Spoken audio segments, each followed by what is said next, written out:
چلیں جی، اعوذ باللہ من الشیطان الرجیم، بسم اللہ الرحمن الرحیم۔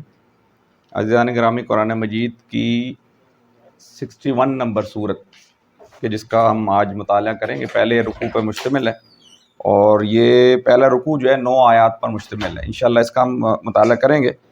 اس کے اندر چند چیزوں کا تذکرہ کیا گیا۔ اس کو شروع کرنے سے پہلے میں 2-3 ورسز پڑھ لیتا ہوں، پھر اس کے بعد ہم انشاءاللہ اس کو ساتھ ساتھ لے کے جائیں گے۔ اعوذ باللہ من الشیطان الرجیم، بسم اللہ الرحمن الرحیم۔ سبح للہ ما فی السماوات وما فی الارض وهو العزیز الحکیم۔ یا ایہا الذین آمنوا لما تقولون ما لا تفعلون کبر مقتا عند اللہ ان تقولوا ما لا تفعلون ان اللہ یحب الذین یقاتلون فی سبیلہ صفا کأنہم بنیان مرصوص۔ صدق اللہ العلی العظیم۔ ترجمہ اس طرح ہے کہ اللہ کی تسبیح کی ہے ہر اس چیز نے جو آسمان اور زمین میں ہے، اور وہ غالب اور حکیم ہے۔ اے لوگو جو ایمان لائے ہو، تم کیوں وہ بات کہتے ہو جو کرتے نہیں ہو؟ اللہ کے نزدیک یہ سخت ناپسندیدہ حرکت ہے کہ تم کہو وہ بات جو کرتے نہیں ہو۔ اللہ کو تو پسند وہ لوگ ہیں جو اس کی راہ میں صف بستہ ہو کر لڑتے ہیں، گویا کہ ایک سیسا پلائی ہوئی دیوار۔ رب اشرح لی صدری ویسر لی امری واحلل عقدۃ من لسانی یفقہوا قولی۔ عزیزان گرامی، قرآن مجید کی میں نے 61 نمبر صورت کی چند ورسز آپ کے سامنے تلاوت کی۔ اس کا جو مضمون ہے، 3 پورشن پر مشتمل اس کا مضامین ہے۔ اس صورت کو اگر ہم 3 حصوں میں ڈیوائیڈ کریں تو پہلے یہ جو صورت ہے 3 بنیادی حصوں پہ مشتمل ہے۔ پہلی جو 4 آیات ہیں اس کے اندر تمہیدی مضمون ایک بیان کیا گیا ہے، اور وہی اس کا بیسک جو تھیم ہے، بیسک جو میسیج ہے، وہی اس کے اندر میسیج ہے جو کہ بیان کیا گیا۔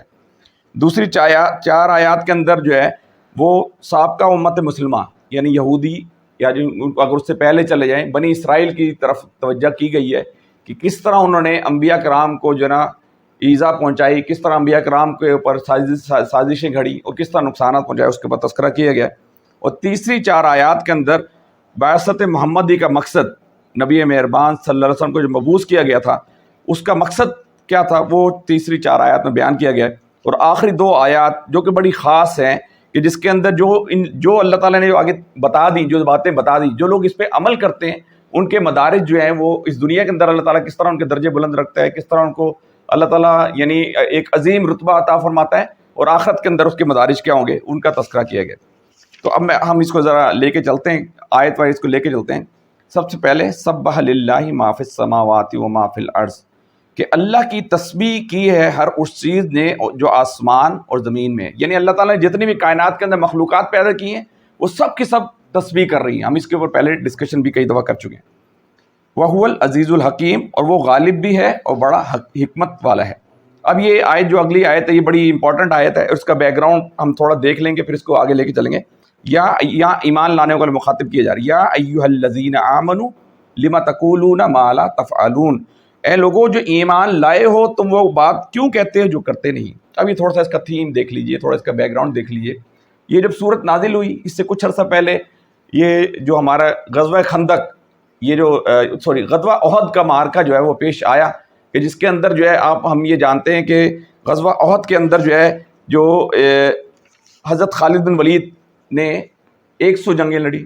ہم سب کو یہ معلوم ہے، کامن سا سوال ہے، 100 جنگوں کے اندر انہوں نے 99 جنگیں جو ہیں وہ جیتی ہیں، 1 ہاری ہے، اور وہ جو 1 ہاری ہے وہ جنگ وہ یہ جنگ احد تھی، اور وہ ہارنے کے بعد پھر جیت گئے۔ اب یہ تھوڑا سا ہم 1 آدھ منٹ میں اس کو سمرائز کر لیتے ہیں۔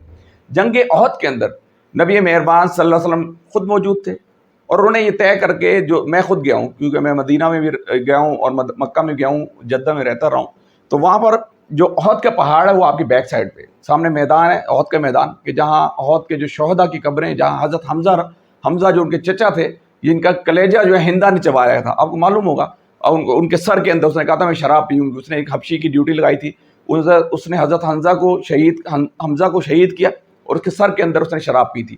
وہ پوری ایک ہسٹری ہے، لیکن ہم چونکہ ہمارا مضمون ہے ہم اس کو ڈسکس نہیں کریں گے۔ احد کے میدان کے اندر نبی مہربان صلی اللہ علیہ وسلم یہ طے کیا تھا کچھ صحابیوں کی ڈیوٹی لگائی کہ اس درے کے اوپر جو ہے آپ نے پہرا دینا ہے، اور جب تک میں نہ کہوں، چاہے ہمارے سر جو ہیں، لوگوں کے صحابہ کرام کے سر جو ہیں وہ اتر رہے ہوں، سخت نقصان ہو رہا ہو، لیکن جب تک میرا آرڈر نہ ہو تم نے یہاں سے ذرہ چھوڑنا نہیں ہے۔ لیکن پھر تاریخ یہ بتاتی ہے کہ مسلمان چونکہ اس سے پہلے جیت چکے تھے، بدر کے میدان میں جیت چکے تھے، 2-4 جنگیں جیت چکے تھے، ان کے ذہن میں زعم پیدا ہو گیا کہ جب ہم 313 تھے، ہم نے 1000 کو شکست دی، 1000 تھے 10,000 کو شکست دی، 10,000 تھے 1,00,000 کو شکست دی، تو اب تو یہ ہم تو زیادہ ہیں اور وہ کافر تو کم ہیں، ہم تو ان کو شکست دے دیں گے۔ ان کے اندر تکبر پیدا ہو گیا، ان کے اندر یہ یقین پیدا ہو گیا کہ شاید ہم جاتے ہیں، یا ہمارے اندر یہ ایمانی قوت ہے، یا ہماری اندر طاقت پیدا ہوگی کہ ہم جیت سکتے ہیں۔ تو تاریخ یہ بتاتی ہے کہ وہ جنگ احد کے اندر، کہ وہ جب مسلمانوں نے دیکھا کہ یار یہاں تو مسلمان فتح پا چکے ہیں، اور بہت سارے جو کفار تھے مشرکین مکہ ان کو بھگا دیا، وہ پیچھے بھاگنا شروع ہو گئے، تو مشرکین مکہ کے اندر جو خالد بن ولید ان کی کمانڈ کر رہے تھے، ولید بن مغیرہ کے وہ فرزند تھے، اور ولید بن مغیرہ سے 8 سے 10 بیٹے تھے، اس کا بھی تذکرہ ہم نے ایک صورت پڑھی، اس کا پورے ڈیٹیل میں تذکرہ ہم دیکھ چکے ہیں۔ اب وہ جناب وہ کیا ہوا کہ وہ خالد بن ولید جو ہے اپنے سپاہ کو لے کے پیچھے کی طرف پلٹے، اور نبی مہربان صلی اللہ علیہ وسلم جناب جو ہے انہیں ایک دستہ لگا دی کہ اب ان کا پیچھا کرو، جا کے ان کو پکڑو۔ جب اس نے دیکھا، جب مسلمان جو بیٹھے ہوئے تھے نا، جو درے کو یعنی پہاڑی کو بیٹھے ہوئے تھے، احد کی پہاڑی کے، انہوں نے دیکھا ہے مسلمان نے فتح پا لی، اب ان کا پیچھا کر رہے ہیں، تو ہم بھی جا کے مال غنیمت یعنی تلواریں زریں جو مال غنیمت لوٹتے ہیں۔ جب درے سے نیچے اتر گئے تو ان کے اندر کنفلکٹ پیدا ہو گئے، 2 گروپ بن گئے۔ ایک گروپ نے کہا یار ہم جو جا کے مال غنیمت لوٹتے ہیں، دوسرے نے کہا کہ نہیں، نبی مہربان صلی اللہ علیہ وسلم کا امام المجاہدین حضرت محمد مصطفیٰ صلی اللہ علیہ وسلم کہا ہے کہ جب تک میرا آرڈر نہ آئے تم نے یہاں کچھ بھی ہو جائے یہاں سے اترنا نہیں۔ بار ایک گروہ پھر بھی اتر گیا، چند صحابہ وہاں بچ گئے۔ اب خالد بن ولید بڑے یعنی وائس قسم کے سپہ سالار تھے، بڑے انٹیلیجنٹ قسم کی ان کی جو یہ کمانڈ تھی، یعنی مسلمان ہونے کے بعد انہوں نے 99 جنگیں جیتی اور ایک بھی جنگ نہیں ہاری۔ یہ تاریخ بتاتی ہے کہ ان کے جسم پہ کوئی ایک ایسا جگہ نہیں تھی کہ جہاں پہ زخم کا نشان لگا، اور یہ تمنا کرتے کرتے مر گئے کہ اللہ مجھے شہادت کی موت نصیب فرما، لیکن شہادت کی موت نہیں ان کو ملی، طبی موت میں۔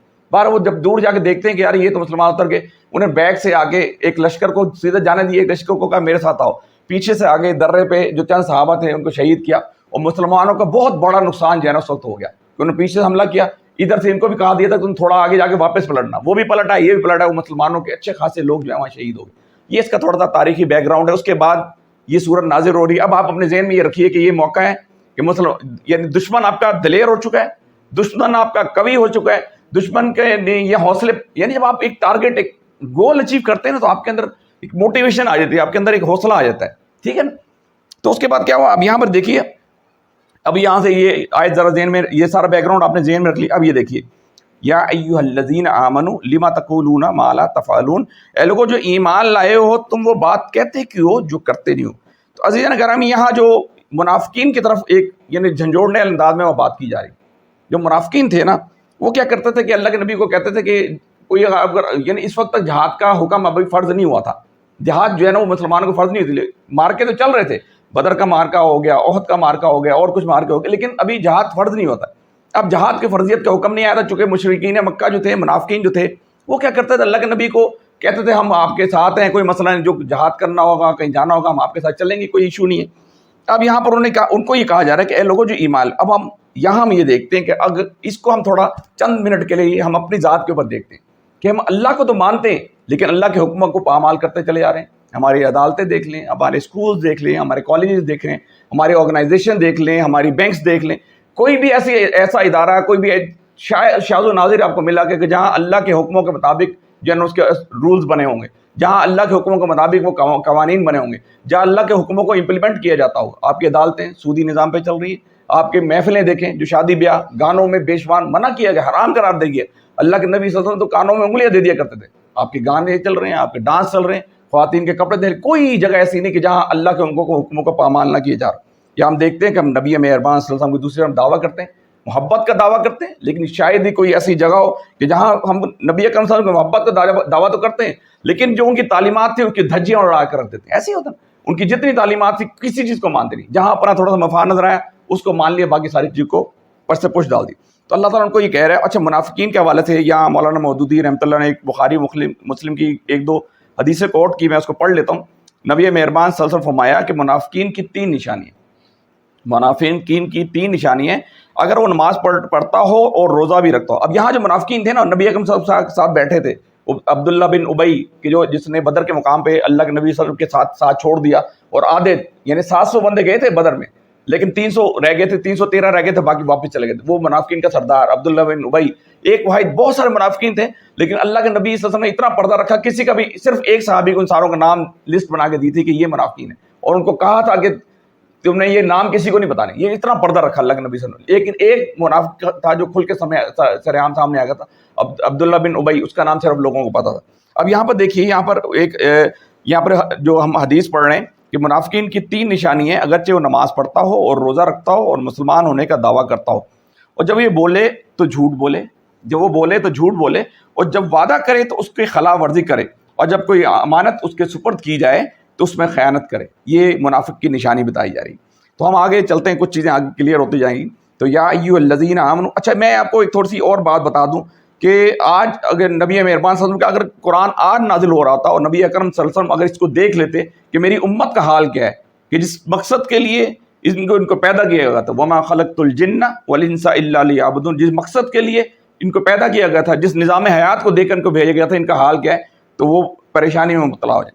اب اگلی آیت ہے، کبر مقتا عند اللہ ان تقولوا ما لا تفعلون. اللہ کے نزدیک یہ سخت ناپسندیدہ حرکت ہے کہ تم وہ بات کہو جو کرتے نہیں ہو. ٹھیک ہے، ہم بھی اگر اپنا جائزہ لیں تو ہمارے اندر بھی یہ نا بہت ساری چیزیں ہم کہہ رہے ہوتے ہیں، ہم کمٹمنٹ کر لیتے ہیں. اب دیکھیے، اگر بحیثیت قوم، بحیثیت مسلم، میں بعض کا کئی دفعہ کمٹمنٹ کر لیتا ہوں، لیکن کہتے ہیں یار کوئی بات نہیں ایسی، اس کو تو میں الو بنا رہا ہوں، اس کو میں الو. لیکن نبی اکرم صلی اللہ علیہ وسلم، یہ دیکھیں منافق کی نشانی بتائی جا رہی ہے کہ منافق کی نشانی ہے کہ نماز بھی پڑھتا ہو اور روزہ بھی رکھتا ہو اور مسلمان ہونے کا دعویٰ بھی کرتا ہو، جب بولے تو جھوٹ بولے. اس کا مطلب اگر میں جھوٹ بول رہا ہوں تو میں کس کیٹیگری میں آ رہا ہوں؟ منافقت کی کیٹیگری میں. اگر میں وعدہ کر کے اس کی خلاف ورزی کر رہا ہوں تو کس کیٹیگری میں آ رہا ہوں؟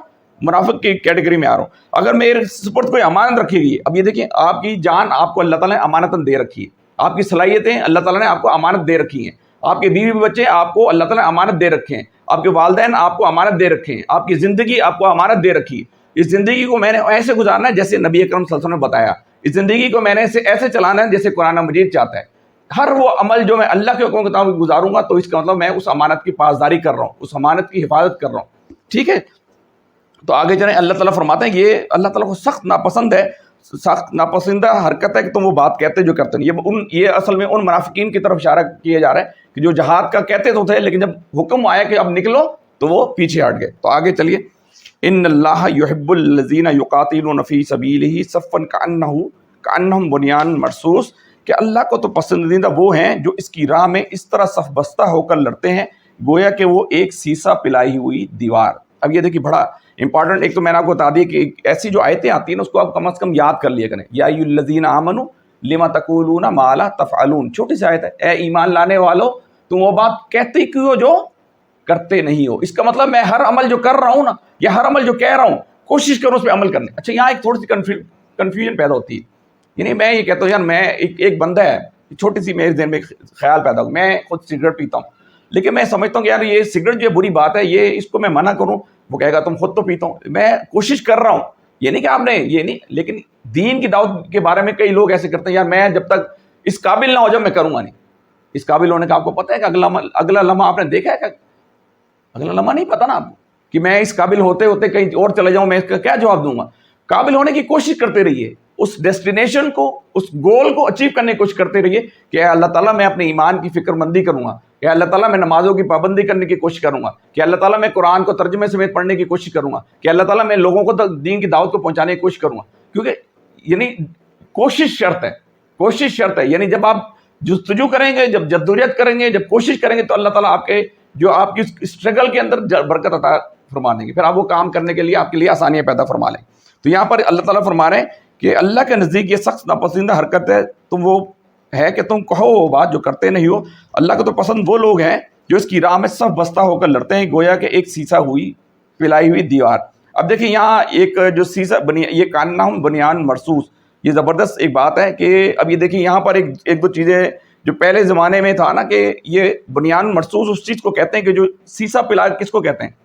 ایک ہم نے پڑھا تھا یہاں پر سورہ کہف کے اندر ایک واقعہ ہے جی، کس بادشاہ کا واقعہ تھا جس نے سیسا پلائی ہوئی دیوار بنائی تھی؟ ذوالقرنین. ذوالقرنین نے کیا کیا تھا کہ یہ پوری ہسٹری ہم پڑھ چکے ہیں کہ اس نے ایک سیسا پلائی ہوئی دیوار بنائی تھی کہ جہاں کچھ لوگ تنگ کرتے تھے، یاجوج ماجوج، وہ کچھ لوگوں کو تنگ کرتے تھے، اس نے دو پہاڑوں کے درمیان دیوار بنائی تھی. اس کی ہسٹری میں ہم ایک دفعہ پیچھے پڑ چکے ہیں. تو سیسا یعنی وہ بتا رہے ہیں کہ جو مسلمان ہوتا ہے، جو مومن ہوتا ہے، ایک دوسرے کے لیے سیسا پلائی ہوئی دیوار ہوتا ہے. وہ اتنا زیادہ اس کے سیسا پلائی ہوئی دیوار ہوتا ہے کہ وہ ایک دوسرے کے لیے مرنے مارنے کے تل جاتا ہے. یعنی اس کے بارے میں یہ دیکھیے. اب یہ سیسا میں نے آپ کو بتا دیا. اچھا اب یہ دیکھیے سیسا پلائی ہوئی دیوار. نبی مہربان صلی اللہ علیہ وسلم فرمایا کہ مومن جو ہے جب نماز پڑھتے ہیں، آپ دیکھیں ہمارے اکثر خالد بھائی اس طرف توجہ بھی دلاتے ہیں کہ جب ہم نماز پڑھیں تو کندھے سے کندھا ملا کے پڑھیں. کندھے سے یہ سیسا پلائی ہوئی دیوار کہ وہ مومن کی شان نظر آتی، دور سے نظر آتی کہ آپ کندھے سے کندھا ملا. اب یہاں پر کچھ مکاتب فکر یہ کرتے ہیں کہ اپنے یعنی کچھ مکاتب فکر کہ اپنے جو پاؤں ہیں وہ ایک دوسرے ملانے کی کوشش کرتے ہیں اور پھر بعض کا مارتے ہیں کہ تمہیں ملائے کیوں نہیں. یہاں جو حکم قرآن مجید کے اندر آتا ہے یا احادیث کے اندر آتا ہے، ہم نے کندھے سے کندھا ملانا ہے، اس کی طرف ہمیں توجہ دینی. ٹھیک ہے. اچھا اب یہ دیکھیے اب یہ کنکریٹ ایک اور میں آپ کو بتا، ری انفورسمنٹ کنکریٹ وال. یہ جو ٹینکس ہوتے ہیں، جب آپ کسی جنگ میں جا رہے ہوتے ہیں تو جنگ کے اندر ٹینکوں کا پورا ایک پینل کھڑا ہوتا ہے تاکہ وہ پورے حصار بنایا ہوتا ہے تاکہ آپ دشمن جو ہے آپ کے پیچھے کی طرف حملہ نہ کر سکے. آپ کی جو پیدل آرم فورس آ رہی ہے اس کی طرف حملہ نہ کر سکے. تو ٹینکس کی ایک آگے لشکر چل رہا ہوتا ہے، اس کے پیچھے باقاعدہ ترتیب کے ساتھ چل رہی تھی. تو مسلمانوں کے لیے بتایا جائے کہ الذین یقاتلون، جو لڑتے ہیں. اچھا اب یہاں ایک سوال پیدا ہوتا ہے کہ یہ قتال تو یہ جہاد کا سب سے افضل جو ہے نا ایکسٹریم لیول، جو کلائمیکس ہے وہ قتال ہے. یعنی مومن جو ہے وہ زندگی کو بھی اپنی داؤ پہ لگا دیتا ہے اللہ تعالیٰ کی خاطر، اللہ کے نبی اکرم صلی اللہ علیہ وسلم کی خاطر. اب یہاں میں نے، چونکہ میں ایک مسلمان ہوں اور میں پاکستان کے اندر رہ رہا ہوں، اب میں کیا کر سکتا ہوں؟ میرے ایز اے جہاد جو مجھے یا موٹیو دیا جا رہا ہے، جو مجھے گول دیا جا رہا ہے، اس کے نتیجے میں کیا کروں؟ اب یہ ہم نے پڑھا ہوگا سورہ بقرہ کے اندر پڑھا، الف لام میم ذالک الکتاب لا ریب فیہ ھدی للمتقین الذین یؤمنون بالغیب ویقیمون الصلاۃ ومما رزقناہم ینفقون. کہ جو تمہیں یعنی الذین یؤمنون بالغیب ویقیمون الصلاۃ ومما رزق، جو آپ کو رزق دیا اللہ تعالیٰ نے اس کو اللہ کے راستے میں خرچ کرتے ہیں. اب رزق کی ڈیفینیشن اگر ہم عربی کے اندر دیکھیں نا وہ بڑی واسٹ ہے. یعنی رزق کی ڈیفینیشن ہم تو یہ لیے کہ پیسے ہیں اس کو خرچ کرنا نہیں. رزق کی ڈیفینیشن ایک بڑی واسٹ ہے. رزق کی ڈیفینیشن یہ ہے کہ اللہ تعالیٰ نے آپ کو جو صلاحیت دی ہے وہ اس کے راستے میں خرچ کریں. اب میں قتال تو نہیں کر سکتا نا، کیونکہ ہم ایک مسلم کنٹری کے اندر بیٹھے ہوئے، ایک مسلم کنٹری کے اندر. اب میری ذمہ داری کیا ہے؟ بینگ اے مسلم میری ذمہ داری کیا ہے کہ میں اللہ کے راستے میں جہاد کرنے کے لیے میں کیا پیش کروں؟ میں ایک اچھا رائٹر ہوں، میں لکھنے کی صلاحیت اللہ کے راستے میں پیش کروں. میں ایک اچھا ڈیبیٹر ہوں، میں اپنی زبان کو اللہ کے راستے کے اندر لگاؤں. میں ایک اچھا مینیجر ہوں تو میں ہر وہ کام کروں جو اللہ تعالیٰ چاہتا ہے، جو اللہ تعالیٰ نے قرآن مجید کے اندر کہا ہے، جو نبی اکرم صلی اللہ علیہ وسلم نے کہا ہے. اگر میں اچھا بزنس مین ہوں تو بزنس کے اندر میں سود سے بچوں. میں بزنس مین کے اندر حلال کام کی طرف، حلال کاموں کی طرف لوگوں کو توجہ دوں. میں بزنس کے اندر لوگوں کو آسانیاں پرووائڈ کروں. ٹھیک ہے. اگر میں وکیل ہوں، لائر ہوں، تو میں لوگوں کو یعنی لوگوں کے لیے مقدمات لڑوں. اگر میں اچھا اسٹوڈنٹ ہوں، اچھا میں یہ کام کیوں کروں؟ اگر دیکھیں یہ طالب علم ہے، طالب علم کیوں اچھی طالب علم کیوں اچھا بنے؟ اس لیے کہ میں اگر ایک اچھا طالب علم بنوں گا، اگر میں ڈسٹنکشن مارکس ایک اچھے مارکس سے پاس آؤٹ ہوں گا تو لوگ میرے گرد گھوموں گے. ایسے میں اکثر مثال دیتا ہوں، میں نے پہلے بھی ایک دو مثال دی کہ کرکٹ کے اندر ہمارے ناظم صاحب تھے، وہ اکثر مثال دیا کرتے تھے. کرکٹ کے اندر دو قسم کے لڑکے ہوتے ہیں. ایک وہ لڑکے ہوتے ہیں جو میدان میں جاتے ہیں کہتے ہیں میں کس کا ساتھی ہوں، میں کس کا ساتھی ہوں. ایک آتے ہیں میرا کون ساتھی ہے. ایک آتا ہے لڑکے کہتے ہیں کہ میرا کون ساتھی ہے. کچھ لڑکے کہتے ہیں میں کس کا ساتھی. تو you should have a ability to, یعنی آپ کے اندر ایسی ایبلٹی ہونی چاہیے، ایسی صلاحیت ہونی چاہیے کہ آپ ایکسٹریم لیول، ایکسیلنس لیول پہ ہوں. آپ اپنے شعبے کے اندر ایکسیلنس پہ جب ہوں گے تو لوگ خود بخود آپ سے رجوع کریں گے. اچھا آپ ایکسیلنس پہ کیوں جانا چاہتے ہیں؟ اس لیے جانا چاہتے ہیں کہ میں کچھ ڈیلیور کروں دنیا کے اندر. میں کچھ ایسا کام کر جاؤں کہ لوگ جو ہے نا میرے طرف آئیں. کیوں آئیں؟ کہ میں اللہ کے دین کی دعوت کو لوگوں تک پہنچانا چاہتا ہوں. میں اللہ کے دین کی دعوت کو، نبی مہربان صلی اللہ علیہ وسلم کی دعوت کو لوگوں تک پہنچانا چاہتا ہوں. ٹھیک ہے. ایک اچھے یعنی اگر ایڈمنسٹریٹر کیوں بنے، یہ اچھے کیمیکل کے کیوں بنے، آپ اچھے میکینیکل کے کیوں بنے. ہر شخص یہ چاہتا ہے کہ میں ایکسٹریم لیول پہ جاؤں تاکہ لوگ میرے گرد آئیں. لوگ میرے گرد آئیں گے تو میری بات کو سن. اب یہ دیکھیے مینیجر ہوتا ہے نا، پلانٹ مینیجر، وہ بونگی مارتا ہے سب کے واہ واہ واہ واہ. ایسے ہوتا ہے. مینیجر کھڑا ہو کے بونگی مار رہا ہوتا ہے، وہ ایسی ہینکی پھینکی مارو لیکن سب واہ واہ کرتے ہیں. اس لیے کہ اس نے ایک ٹارگیٹ، ایک ایکسیلنس کا ٹارگیٹ اچیو کیا. ٹھیک ہے. ایک بندہ بیچارہ کوئی اچھا یہ خاکروب ہے، صفائی کرنے والا، وہ ایک بہت بڑی پتے کی بات بھی کر رہا ہوگا نا، لیکن اس کی بات لوگ اول تو آئیں گے نہیں. اور سنیں بھی کیا یار اس جاہل کو کیا پتا، حالانکہ وہ دین کی بہت بڑی بات کر رہا ہے، بہت عظیم الشان دعوت آپ کو پیش کر رہا ہے. لیکن تو اس لیے میں یہاں پر یہ جو آپ کو دعوت دی جا رہی ہے، یہاں پر جو بتایا جا رہا ہے ان اللہ یحب کہ اللہ کو تو پسند وہ لوگ ہیں جو اس کی راہ میں صف بستہ ہو کر لڑتے ہیں. یعنی ایک تو یہ کہ آپ ایکسیلنس ہو جائیے، دوسرا مومنین کا ساتھ دیجیے، دوسرا ان سچے لوگوں کا ساتھ دیجیے جو اللہ کے راستے میں کوشش کر رہے ہیں، جدوجہد کر رہے ہیں. اب یہ کہ یہاں پر اس وقت ہماری جو اس وقت موجودہ پاکستان کی صورتحال بنی ہوئی ہے، بڑی گھمبیر صورتحال بنی ہے. اس موقع پر ابھی دیکھیں مومنین، اللہ تعالیٰ نے قرآن مجید کے اندر کہا ہے کہ دو گروہ ہیں، ایک اللہ والے، ایک شیطان والے، ایک رحمان والے، ایک شیطان والے، ایک رائٹسٹ ہے، ایک لیفٹ ہے، بیچ کا کوئی گروہ نہیں. کوئی کہتا ہے نیوٹرل کچھ نہیں ہے. آپ نے ایک راستہ چننا ہے. اگر آپ حق کا راستہ، اب دیکھیں حضرت علی رضی اللہ تعالیٰ عنہ کی ایک مثال دیتا ہوں. حضرت علی رضی اللہ تعالیٰ عنہ کے پاس ایک کیس آیا، ایک شخص تھا کہ جس نے دوسرے کو قتل کر دیا، دوسرے شخص کو قتل کر دیا. اب جو کیس آیا، حضرت علی نے سنی دونوں کی باتیں. جب جرا ہوئی تو پتہ چلا جی یہ شخص جو ہے اس کے پیچھے دوسرا بندہ بھاگ رہا تھا، اور وہ اس لیے بھاگ رہا تھا، بچنے کے لیے بھاگ رہا تھا، کہ دونوں دشمن تھے، وہ بچنے کے لیے بھاگ رہا تھا. آخر میں اس کو ایک بندے نے پکڑ لیا اور اس کو چھرا مار دیا، اور وہاں ایک بندہ کھڑا ہو دیکھ رہا تھا. حضرت علی نے فیصلہ دیا کہ جس نے مارا ہے اس کو تک قتل کر دیا، اور جس نے دیکھنے کے باوجود اس کو چھڑایا نہیں، اس کی آنکھیں دونوں نکال دی. اگر آپ حق کا ساتھ نہیں دے رہے، اس کا مطلب آپ سائلنٹلی باطل کا ساتھ دے رہے ہیں. اگر آپ حق کا ساتھ نہیں دے رہے تو اس کا مطلب ہے آپ سائلنٹلی جو ہے نا باطل کا ساتھ دیتے ہیں، باطل کو آپ پروموٹ کر رہے ہیں. ٹھیک ہے، تو آپ نے کوشش کرنی ہے یہ کہ آپ نیک لوگوں کو تلاش کریں، صالح لوگ تلاش کریں، ان کے ساتھ ان کا سب بستہ. یہاں پر یہی بتایا جا رہا ہے کہ جو اللہ کو، جو اس کی راہ میں سب بستہ ہو کر لڑتے ہیں، تو گویا ایک سیسا پلائی ہوئی دیوار، وہ دیوار کی مانند ہوتے ہیں. ٹھیک، اب یہاں سے یہ پہلا میسج جو تھا وہ ختم ہو گیا. اب آگے ہم دیکھتے ہیں اگلے وَإِذْ قَالَ مُوسَىٰ، یہاں سے اگلا میسج شروع. وَإِذْ قَالَ مُوسَىٰ لِقَوْمِهِ يَا قَوْمِ لِمَا تُؤْذُونِنِي وَقَدْ تَعْلَمُونَ إِنِّي رَسُولُ اللَّهِ إِلَيْكُمْ. ٹھیک ہے، اور یاد کرو موسیٰ علیہ السلام کی وہ بات جو اس نے اپنی قوم سے کہی تھی کہ اے میری قوم کے لوگو تم کیوں مجھے اذیت دیتے ہو. موسیٰ علیہ السلام کا واقعہ ہم کئی دفعہ پڑھ چکے ہیں قرآن مجید کے اندر، کم و بیش 100 ٹائم قرآن مجید کے اندر حضرت موسیٰ علیہ السلام کا واقعہ کم و بیش 100 مرتبہ آیا ہے. یہ تھوڑا ذہن میں رکھیے گا. تو یہاں پر بھی ایک ہر مختلف واقعات کا یہ تھوڑا گلمس کے طور پر اللہ تعالیٰ نے رکھ دیا کو یاد. اب موسیٰ اب یہ یہودی تھے، وہ تنگ کر رہے تھے کن کو؟ نبی مہربان صلی اللہ علیہ وسلم کو. یعنی مختلف کوشش کیا کرتے تھے، شرارتیں کیا کرتے تھے، آزمائشوں میں ڈالا کرتے تھے، اس کو کہہ دیا اس کو کہہ دیا. آج بھی وہی بنی اسرائیل یا یہودی جو کر رہے ہیں وہ پہلے بھی وہی کرتے تھے. تو اللہ تعالیٰ نے یہاں کہا ان کو، یعنی کن کو؟ منافقین کو ایڈریس کرتے ہوئے ان کو کہہ رہے ہیں وہ یاد کرو کہ انہوں نے کہا جو پہلے بھی یہی حال ہوتا ہے، نبیوں کے ساتھ حال ہوتا ہے. تو اللہ کے نبی کو یہ حوصلہ دیا جا رہا ہے کہ پریشان نہ ہو. پہلے موسیٰ کے ساتھ بھی یہی واقعات پیش آئے کہ وہ یاد کرو کہ موسیٰ کی وہ بات جو اس نے اپنی قوم سے کہی تھی کہ اے میری قوم کے لوگوں تم کیوں مجھے اذیت دیتے ہو، حالانکہ تم خوب جانتے ہو کہ میں تمہاری طرف اللہ کا بھیجا ہوا رسول ہوں. پھر اب یہ دیکھیں یہاں پر کیا ہے، انی رسول اللہ علیکم فلما زاغوا ازاغ اللہ قلوبہم. پھر جب انہوں نے ٹیڑھ اختیار کر لی. اب یہاں اللہ تعالیٰ کی ایک سنت ہے، اللہ تعالیٰ کی ایک سنت ہے کہ جب ایک بندہ ٹیڑھ خود اختیار کرتا ہے نا، جب غلط کاموں کی طرف چلنا شروع کرتا ہے، پھر اللہ تعالیٰ اس کے لیے راستہ آسان کرنا ہے. ایک بندہ نیکی کی طرف جاتا ہے، اللہ تعالیٰ اس کے لیے نیکی کے راستے آسان کرتا چلا جاتا ہے. ایک بندہ بدی کی طرف جانا کی کوشش کرتا ہے تو اللہ تعالیٰ اس کے لیے بدی کے راستے آسان کرتا چلا جاتا ہے، یہاں تک کہ اس کے دلوں کے اوپر مہر لگ جاتی ہے، اس کے ہدایت کا راستہ پرماننٹلی بند کر دی جاتا ہے. آپ نے دیکھا بہت سارے لوگ ہیں ظلم کو تو دیکھ رہے ہیں، جبر کر رہے ہیں، قتل وغیرہ، لیکن ان کے دل پتھر کے ہوئے ان کو کوئی اثر نہیں ہوتا. کہتے ہیں خلی والے جانے تو کوئی مسئلہ نہیں، یہ نارمل ہے، ایسے ہے نا. تو یہاں پر اللہ تعالیٰ یہی فرما رہے ہیں فلما زاغوا ازاغ اللہ قلوبہم.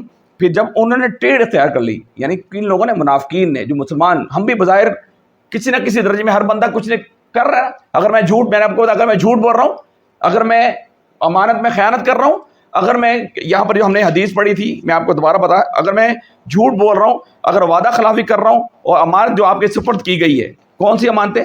یہ جتنی بھی امانتیں، اگر میں غلط کام کر رہا ہوں، زنا کی طرف جا رہا ہوں، چوری کی طرف جا رہا ہوں، میں نے امانت دی، اللہ تعالیٰ نے مجھے ہاتھ ایک امانت دی. اس کے بارے میں سورہ یاسین کے اندر ہے، پوچھ گچھ کی جائے گی، اس کو ہاتھ ہونٹ ادا کر دی جائیں گے، آپ کے ہونٹ سیدھی جائیں گے، یہ بولے گا، آنکھیں آپ کے بولیں گی کہ اللہ تعالیٰ فلانے ٹائم پہ غلط کام کی طرف گیا تھا، یہ فلانے ٹائم اس نے غلط اس نے چیزیں دیکھی تھی. پاؤں بولیں گے، اس کے کان بولیں گے، اس کا زون. جب وہ جسم سے پوچھے گا خود، یعنی انسان اپنے جسم پوچھے گا کہ تو یہ میرے خلاف گواہی دے رہا ہے کہ تجھے پتہ نہیں جب جہنم کے اندر ڈالا جائے گا تو تم بھی ہمارے ساتھ چلو. تو کہیں گے ہم اللہ کے حکم، اللہ تعالیٰ نے ہمیں پیدا کیا، ہم اللہ کے عبادت گزار ہیں، جس طرح اللہ تعالیٰ نے ہم حکم دیا، ہم بھلے ہمیں جلنا پڑے لیکن ہم سچ بتائیں گے جو تو کر کے آئے. ٹھیک ہے، تو یہاں پر یہی بتایا جا رہا ہے کہ جب پھر انہوں نے فلما زاغوا ازاغ اللہ قلوبہم، پھر جب ان کے انہوں نے ٹیڑھ اختیار کی تو اللہ نے ان کے دل ٹیڑھے کر دیے. پھر آگے اللہ تعالیٰ واللہ لا یہدی القوم الفاسقین کہ اللہ تعالیٰ جو ہے وہ فاسقوں کو ہدایت نہیں دیتا. یعنی he reach the point of the no return. یعنی جب وہ ایک فرد جو ہے ایک ایسے پوائنٹ پہ پہنچ گیا ایک ریٹرن. اب جیسے کہ بعض کا تو ہوتا ہے نا ایک بندہ چور ہوتا ہے یا اتنی زیادہ چوریاں کر لیتا ہے یا اتنے زیادہ ڈاکے کر لیتا ہے ڈاکے مار لیتا ہے کہ وہ اب ہٹ لسٹ پہ آ جاتا ہے. اس کو پتا ہے کہ میں نے یا تو مرنا ہے یا پھر میرے اب واپسی کا راستہ نہیں ہے, میرے لیے اب واپسی کا کوئی راستہ نہیں. تو پھر اس کے لیے اللہ تعالیٰ فرماتے ہیں کہ واللہ لا یہدی القوم الفاسقین کہ اللہ تعالیٰ فاسقوں کو ہدایت نہیں دیتا کہ he reach the point of the no return. اب اس کے لیے کوئی واپسی کا راستہ نہیں. وَإِذْ قَالَ عِيسَىٰ بغلی ایک تو حضرت موسیٰ علیہ السلام کی بات کر دی. اب آگے یہ دوسرا واقعہ بتایا جا رہا ہے. وَإِذْ قَالَ عِيسَىٰ ابْنُ مَرْيَمَ يَا بَنِي إِسْرَائِيلَ إِنِّي رَسُولُ اللَّهِ عَلَيْكُمْ مُصَدِّقًا لِمَا بَيْنَ يَدَيَّ مِنَ التَّوْرَاةِ. اور یاد کرو عیسیٰ ابن مریم کی وہ بات جو اس نے کہی تھی کہ اے بنی اسرائیل میں تمہاری طرف اللہ کا بھیجا ہوا رسول ہوں اور تصدیق کرنے والا ہوں اس تورات کی جو مجھ سے پہلے آئی ہوئی تھی. اب دیکھیے یہاں پر جو چند باتیں سمجھ لیے. حضرت عیسیٰ علیہ السلام جو تھے وہ تورات جو پیچھے کتاب حضرت موسیٰ علیہ السلام پہ آئی تھی اسی کو پھیلانے کے لیے آئے تھے, اسی کو آگے جیسے ایک کتاب پیچھے سے موجود ہے اس کا میسج لوگ کا پھیلانا. حضرت عیسیٰ علیہ السلام کے اس دنیا سے حضرت عیسیٰ علیہ السلام نے جب یہ توحید کی دعوت پیش کی تو ان کی زبان تھی عبرانی, ان کی زبان تھی عبرانی, اس کی زبان تھی اور اس کے اندر انہیں یہ دعوت جو ہے پیش کی حضرت عیسیٰ علیہ السلام. ٹھیک ہے, اور اس جو عبرانی زبان تھی وہ ختم ہو گئی تھی 100 سال کے بعد. حضرت عیسیٰ یہ جو انجیل جو تھی 100 سال کے بعد لکھی گئی ہے. یہ اس وقت موجودہ انجیلیں 4 والیوم ہیں انجیلز کے. وہ والیوم جو پہلی انجیل لکھی گئی کہ جس کو ہم کہتے ہیں یہاں پر ایک نام بھی اس کا دیا گیا ہے, وہ جو انجیل تھی وہ سریانی زبان میں لکھی گئی تھی اور ایک کم و بیش 100 سال بعد یہ لکھی انجیل یوحنا. یہ پہلی انجیل تھی. حضرت عیسیٰ علیہ السلام کے اس دنیا سے جانے کے 100 ایئر بعد پہلے زبانی باتیں چلتی رہی. یہ کتاب جو لکھی گئی ہے 100 سال کے بعد لکھی گئی. اس کے بعد یہ کہ چونکہ اللہ تعالیٰ نے اس کتاب کی ذمہ داری نہیں لی تھی اس کے بعد اس میں بہت ساری تعریفات ہوگی. ہر شخص جو اٹھا اس نے کہا یار یہ چیز ایسی نہیں ہے. یہاں مولانا نے کچھ 8-10 ریفرنسز اور یہ تقریباً 4 پیجز حضرت عیسیٰ علیہ السلام کی یہ کتاب کے اندر جو محمد صلی اللہ علیہ وسلم کی جو پریڈکشن تھی کہ محمد احمد کے نام سے پریڈکشن ہے وہ ہم 1-2 صرف سینٹینسز پڑھ لیتے ہیں. یہ مولانا مودودی رحمۃ اللہ نے یہ تقریباً 4 سے 5 پیجز ہیں, پوری تحقیق ہے, پوری تحقیقی مقالہ یہ لکھا ہوا ہے. آپ میں سے اگر جس ساتھی کو پڑھنا ہو تو اس کو ڈیٹیل پھر بعد میں پڑھ لیجیے گا. تو یہاں پر جو انجیل جو لکھی, اچھا ہم یہ میں ذرا پہلے آیت پڑھ لیتا ہوں کہ اللہ کا بھیجا حضرت عیسیٰ علیہ السلام کے اور یاد کرو عیسیٰ ابن مریم کی وہ بات کہ جو اس نے کہی تھی کہ اے بنی اسرائیل میں تمہاری طرف اللہ کا بھیجا ہوا رسول ہوں اور تصدیق کرنے والا ہوں اس تورات کی جو مجھ سے پہلے آئی ہوئی موجود ہے اور بشارت دینے والا ہوں ایک رسول کی جو میرے بعد آئے گا کہ جس کا نام احمد ہوگا, کہ جس کا نام احمد ہوگا. اب یہ دیکھیے میں نے آپ کو بتا دیا کہ یہ جو یہودی تھے نا ان کے اندر یہ 2-3 بڑی کامن سی باتیں تھیں. ان کو پتا تھا کہ 2-3 انبیاء آنے. ایک ان کو پتا تھا کہ ایک ایلیا آنا ہے, ایلیا جس کا حضرت الیاس رحمۃ اللہ علیہ کہ جس کا نام یہ ایک حضرت الیاس ہمارے ایک نبی گزرے ان کا نام ان کے انجیل کے اندر اس کا ایلیا نام لکھا ہوا ہے. پھر ایک اور انہوں نے ایک تو ایلیا کا نام تھا. انجیل یوحنا کے اندر 3 شخصیتوں کے منتظر تھے. ایک مسیح علیہ السلام یعنی حضرت عیسیٰ علیہ السلام کے منتظر تھے, ایک الیاس علیہ السلام کے منتظر تھے اور ایک نبی اکرم صلی اللہ علیہ وسلم کے منتظر تھے. ایک شخص آئے گا کہ جو کہ ان ساری چیزوں کو کمپائل کرے گا, جتنی بھی کتابیں گزری ہیں وہ کامل ایک نظام حیات لے کے آئے گا. جتنی کتابیں ابھی دیکھیں میرے ساتھ ایک ہندو تھا, آج سے بڑی پرانی بات ہے تقریباً 25-26 سال پرانی. میں سندھ یونیورسٹی میں پڑھتا تھا, وہاں سے ایک دم میں اپنے پوائنٹ پہ آ رہا تھا گھر کی طرف, لاسٹ سیٹ پہ بیٹھے ہوئے تھے, ساتھ میرے ساتھ بیٹھ گئے ہندو. سندھ میں ہندو بہت ہیں, ڈسکشن چلتی تھی. میں نے کہا چلو اس کو دعوت دے دیتے ہیں. میں اسلامیہ میں تھا, میں نے کہا اس کو دعوت دیتے دیتے وہ کمپیوٹر انجینئرنگ کا اسٹوڈنٹ تھا 25 سال پہلے, اس نے کمپیوٹر انجینئرنگ کر رہا تھا. میں نے کہا یار یہ بتائیں کہ آپ جو میں نے کہا یہ جو ہندوستان کے اندر ایک عالم دین ہے شمس نوید عثمانی, انہوں نے ایک کتاب لکھی ہے کہ انہوں نے ایک کتاب لکھی ہے جس کا جو کتاب کا جو نام تو میرے ذہن میں نہیں ہے, اگر اب بھی نہ جاگے تو. اس کتاب کا نام ہے اگر اب بھی نہ جاگے تو. اس پہ کمپیریزن ہے بٹوین وید اور قرآن مجید, یعنی وید کے منتر, جیسے ہم آیت کہتے ہیں اس طرح اس کے منتر ہوتے ہیں. انہوں نے جو اس وید کے اندر حضرت نوح علیہ السلام کا تذکرہ ہے, منو کے نام سے, نوح کے سامنے میم لگا ہوا ہے صرف سیم. تو انہوں نے اس کتاب کے کنکلیوژن پہ بتاتا ہوں, اینڈ پہ انہوں نے جو کنکلیوژن نکالا ہے انہوں نے کہا یہ جو ہندو مت قوم ہے سب سے قدیم قوم ہے اور یہ حضرت نوح علیہ السلام کی بگڑی ہوئی قوم ہے. یہ قوم جو ہے شرک کے اندر مبتلا ہوگی. حضرت نوح علیہ السلام کے زمانے کے اندر ہی 950 سال میں تبلیغ کی, ان کے زمانے کے اندر ہی بت پرستی عام ہو گئی تھی, اور ان کے زمانے میں بتوں 3 بڑے بڑے بت تھے جن کا نام بھی قرآن مجید کے اندر آیا ہے کچھ جگہوں پہ. تو وہ جناب شرک میں مبتلا. اب میں نے کہا یہ بتائیں یار, میں نے کہا یہ شمس تبریز عثمانی کی کتاب کا میں نے ریفرنس دیا, میں نے کہا اگر اب اس میں منو کا تذکرہ میں نے بتایا, میں نے کہا یہ بتائیں کہ اس طرح ونڈو 98 تھی, 93 98 پھر ایکس پی, اور پھر اس طرح میں نے کہا یہ بتائیں کہ جب ونڈو 98 آئی تھی اور اب آپ چلا رہے ہیں ایکس پی, ٹھیک ہے, یہ 2000 چلا رہے ہیں, مجھے بتائیں کہ یہ ٹھیک ہے یہ وہ صحیح ہے؟ کہتے وہ بھی صحیح تھی یہ بھی صحیح ہے. میں نے کہا کیسے؟ کہتے وہ اس دور میں صحیح تھی لیکن اس کا ورژن لیٹسٹ ورژن یہ آگے تو یہ اس دور میں صحیح ہے. تو میں نے اس کو پھر فوراً لے آیا قرآن مجید کی طرف. میں نے کہا توریت, زبور, انجیل, یا یہ جو آپ کے نوح, یہ میں آپ کو بتایا کہ جو آپ کی قوم ہے یہ اس دور میں حضرت نوح علیہ السلام کے پیروکار تھی, اس دور کے لیے تو تعلیمات صحیح تھی, لیکن اس کا کمپائل ورژن جو قرآن مجید کی شکل میں ہمارے درمیان موجود ہے, مکمل ضابطہ, کمپلیٹ کوڈ آف کنڈکٹ, مکمل ضابطۂ حیات کی شکل میں موجود ہے. اب آپ کو فالو کرنا ہے اس چیز کو. وہ بڑا حیران, اس کے بعد جواب کچھ نہیں تھا, جواب کچھ نہیں, چپ ہو گئے 2 منٹ کے لیے.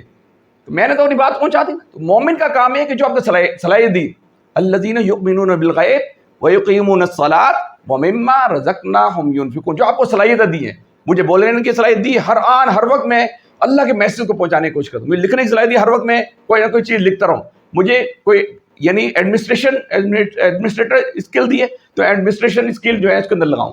ٹھیک ہے, تو اب آگے چلیے, یہ ہم نے رکھ دیا. ابھی بس 2-3 لائنوں کا اور لے لیتے ہیں, اس کے بعد اس کو مکمل کرتے ہیں.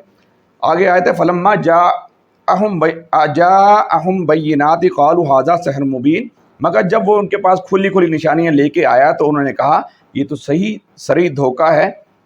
ومن اظلم ممن افترى علی اللہ کذب وهو یدعی الی الاسلام واللہ لا یہدی القوم الظالمین. اب بھلا اس شخص سے بڑا ظالم کون ہوگا جو اللہ پر جھوٹے بہتان باندھے حالانکہ اسلام کی دعوت, اسے اسلام کی دعوت دی جا رہی ہو. اب یہ بڑی اگلی آیت جو ہے بڑی امپورٹنٹ ہے. یریدون لیطفئوا نور اللہ بافواہہم واللہ متم نورہ ولو کرہ الکافرون. اب کیا ہوتا, مشرکین مکہ بڑے دلیر ہو گئے. پیچھے جائیے دوبارہ, احد کے میدان میں فتح مل گئی, یعنی شکست کے بعد کیا مل گئی ہے؟ فتح مل گئی ہے. اب وہ دلیر ہوئے ہیں. مشرکین مکہ جو تھے حضرت خالد بن ولید کی کمانڈ میں دلیر ہو گئے. اب وہ کہتے تھے اب تو ہم مسلمانوں کو چھوڑیں گے نہیں, اب تو ہم مسلمانوں کو چھوڑیں نہیں. یہ بنی اسرائیل سے لے کے یہودیوں سے لے کے ان کا وتیرہ رہا ہے, تو وہ ہر وقت ہر آن یہ کوشش میں لگے رہتے. اب ان کو اللہ تعالیٰ, اب انہوں نے وہ مسلمانوں کو تنگ کر رہے ہیں, تو اللہ تعالیٰ نے کہا کہ یریدون لیطفئوا, کہ جتنا بھی تم کوشش کر لو, یہ لوگ اپنے منہ کی پھونکوں سے اللہ کے نور کو بجھا نہ سکیں گے, بجھانا چاہتے ہیں, اور اللہ کا فیصلہ یہ ہے کہ وہ اپنے نور کو پھیلا کر رہے گا. آج میں نے آپ کو پہلے مثال دی تھی نا ایک دو, کہ لوگ کہتے ہیں تم تو کم ہو, تمہاری حیثیت کیا ہے, تم تو کچھ کر نہیں سکتے. لیکن اگر آپ کا جو اب بھی جو ہو, یہ ابراہیم کا ایمان پیدا آگ کر سکتی ہے گلے گلستان پیدا. یہ حالی کا ہے, نور خدا ہے کفر کی حرکت سے خندہ زن, نور خدا ہے کفر کی حرکت پہ خندہ زن, پھونکوں سے یہ چراغ بجھایا نہ جائے گا. اگر آپ یقین رکھتے ہیں, اگر آپ کا یعنی آپ سمجھتے ہیں کہ اللہ کی کتاب سچ ہے, اگر آپ سمجھتے ہیں کہ نبی مہربان صلی اللہ علیہ وسلم کی دعوت حق پہ مبنی ہے, تو آپ کو ڈرنے کی کوئی ضرورت نہیں ہے, آپ کو گھبرانے کی کوئی ضرورت نہیں ہے, اس لیے کہ آپ کے پیچھے اللہ ہے. صرف آپ کا یقین کس سے آئے گا؟ اس قرآن کو پڑھنے سے آئے گا. تو یہاں پر یہ بتایا جا رہا ہے کہ یریدون لیطفئوا نور اللہ بافواہہم واللہ متم نورہ ولو کرہ الکافرون, کہ یہ لوگ اپنے منہ کی پھونکوں سے اللہ کے نور کو بجھانا چاہتے ہیں, اور اللہ کا یہ فیصلہ ہے کہ وہ اپنے نور کو پھیلا کر رہے گا, خواہ کافروں کو یہ کتنا ہی ناگوار گزرے. وہی تو ہے جس نے اپنے بس آیت پڑھ لینا, وہی تو ہے کہ جس نے اپنے رسول کو ہدایت اور دین حق کے ساتھ بھیجا تاکہ اسے پورے کے پورے دین پر غالب کر دیں, خواہ مشرکین کو یہ کتنا ہی ناگوار گزرے. یہ ہمارا پہلا رکوع تھا کہ جس کے اندر جو چند چیزیں رہ گئی ہیں, انشاءاللہ اس کو ہم جب اگلا رکوع کریں گے وہ بڑا امپورٹنٹ ہے. اب اس کا جو ٹیک ہوم میسیج ہے وہ کیا ہے؟ ٹیک ہوم میسیج یہ ہے کہ جو اللہ کے جو برگزیدہ بندے ہوتے ہیں نا, اللہ کے جو محبوب بندے ہوتے ہیں وہ قلیل ہوتے ہیں. یہ دنیا کے اندر ازل سے ہوتا ہے, ابد تک رہے گا. قلیل گور, ہمیشہ قلیل گوروں نے ایک کثیر گروہ پر جنب یعنی فضیلت اللہ تعالیٰ نے دی ہے, ان پہ کامیابی دی ہے. 313, 1000, 1000, 10,000, 10,000, 1,00,000. جب مسلمانوں نے یہ کہا کہ ہم اب زیادہ ہو گئے احد کے میدان میں, تو وہاں شکست کھا لی. تو ہمیں ہر وقت ہر آن یہ کوشش کرنی چاہیے کہ میں اللہ کی ذات پہ یقین ہونے دی, اور اس کتاب کے اوپر ہمیں اپنی زندگی کے اندر میں جتنی بھی صلاحیتیں ہیں، یہ ہمیں آج کا میسیج یہ مل رہا ہے، ٹیک ہوم میسیج کہ اللہ تعالیٰ میں نے جو بھی صلاحیت دی ہے نا، میں یہ نہ گھبراؤں کہ یہ ہو نہیں سکتا. Every thing is possible. محبت مجھے ان جوانوں پہ، ستاروں پہ دو ڈالتے ہیں کمن. ٹھیک ہے نا. بعض کا انسان کو ناممکن نظر آتا ہے کہ یہ چیز ناممکن ہے یہ چیز، لیکن وہ ممکن ہو جاتی. ہمت، حوصلہ، لگن یہ انسان کو وہ ٹارگٹ اچیو کرنے پہ، یعنی ٹارگٹ اچیو کرا دیتی ہے. آپ کے اندر حوصلہ ہونا چاہیے، لگن ہوتی ہے، جستجو ہونا چاہیے، اللہ پہ یقین ہونا چاہیے. جب آپ کا اللہ پہ یقین ہوتا ہے تو اللہ تعالیٰ آپ کے لیے راستے کھولتے چلے جائے. جب انسان میں بعض کا ناممکن ایک چیز نظر آتی ہے لیکن ممکن ہو جاتی، اور بعض کا ہر چیز ممکن نظر آتی ہے لیکن جب آپ اس تک پہنچتے ہیں ناممکن ہو جاتی. یہ اللہ کے اختیار میں. میں ابھی ایک مولانا خلیل الرحمن چشتی صاحب نے ایک واقعہ بڑا کوٹ کیا زبردست، اس کو سن کے بتا کے آپ کو ختم کروں گا، شاید ایاز بھائی کو بھی آیا ہوگا. انہیں کہا جی ایک شخص تھا کہ جو وہ امیر لینڈ لارڈ تھا. وہ لینڈ لارڈ تھا تو وہ بڑے محل کے اندر رہتا تھا. تو کیا وہ باہر ایک فقیر آیا، تو اس شخص نے کہا یار باہر دیکھو کوئی فقیر آیا ہے تو اس کو جا کے کچھ پیسے اور دے آؤ. اپنی بیگم کو کہا. اس کی بیگم باہر گئی اور باہر جا کے اس نے جب وہ پیسے دیے تو پریشان ہو گئی، رونے اندر آئی، رونا شروع ہو گئی. اس نے کہا کیا ہوا بھائی تم کیوں رو رہے؟ کہتے وہ جو شخص آیا تھا وہ میرا شوہر تھا، میرا پہلا شوہر تھا، اور میں بہت امیر، کسی زبان بہت امیر ہوتی تھی، میرا شوہر بہت امیر و کبیر تھا اور میں اس کی بیوی تھی. تو ہمارے پاس جنا اس نے کہا تم کیا ہو گیا، تم شوہر تھا تو کیا ہو گیا، کیا ہسٹری کیا ہے مجھے بتاؤ صحیح. اس نے کہا ہوا یہ کہ میں ایک دفعہ ہمارے گھر میں ایک فقیر آیا تو میرے شوہر نے، اس نے بیل دی یا کوئی بجایا تو میرے شوہر نے جا کے اس کو بڑا ڈانٹا ڈپکا اور بڑا اس کو بڑا مارا. تو میں اب یہ پریشان ہوں کہ دیکھو اس کو. اس نے کہا کہ جس شخص کو اس نے مارا تھا وہ میں ہوں، جس فقیر کو اس نے مارا تھا وہ میں ہوں، اور آج میں تمہارا بھی ہوں. تو اللہ تعالیٰ ایک قدرت رکھتا ہے کہ بادشاہ کو فقیر کر دے، فقیر کو بادشاہ کر دے. وَهُوَ عَلَىٰ كُلِّ، اس کے ہاتھ میں قدرت میں ہر چیز ہے. تو اللہ سے، اللہ کا ڈر، اللہ کی خشیت، اللہ سے تعلق جتنا آپ کا مضبوط ہوگا اتنا آپ کا ہوتا ہے. تو آج کے دور میں یہ جو ہمارا پولیٹیکل چل رہا ہے، کرائسس چل رہا ہے، اس کے اندر ہم لوگوں کو زیادہ ویجیلنس لینا ہے. ہم لوگوں کو اپنا پارٹ پلے، مجھے اپنا رول ادا کرنا. مجھ سے یہ نہیں پوچھا جائے گا کہ تم انقلاب لے کے آئے کہ نہیں آئے. مجھ سے یہ پوچھ گچھ کی جائے کہ تم کر کیا سکتے تھے، تم نے کیا کیوں نہیں. میں کہوں گا اللہ میں بول سکتا تھا، میں بول رہا تھا، میں لوگوں تک پہنچانے کی کوشش کر رہا تھا. آپ کو اگر اللہ نے صلاحیت دی، آپ اللہ کے راستے میں لگائیے. آپ طالب علم ہیں، آپ ایکسیلنس پہ جائیے اور ایک اچھا ڈلیور کیجیے. اور تاکہ اس لیے میں ڈلیور کرنا چاہتا ہوں، میں اس لیے مینیجر بننا چاہتا ہوں، میں اس لیے بڑا آرگنائزیشن ہیڈ بننا چاہتا ہوں، میں اللہ کی دعوت کو پہنچاؤں گا. ایک اچھا طالب علم، ایک اچھا بزنس مین، ایک اچھا اسٹوڈنٹ، ہر بندہ وہ ایکسیلنس پہ جانے کی کوشش کرے تاکہ اللہ کے دین کی دعوت کو اللہ کے لوگوں تک پہنچایا جائے. اقول قولی ھذا استغفر اللہ لی ولکم ولسائر المسلمین.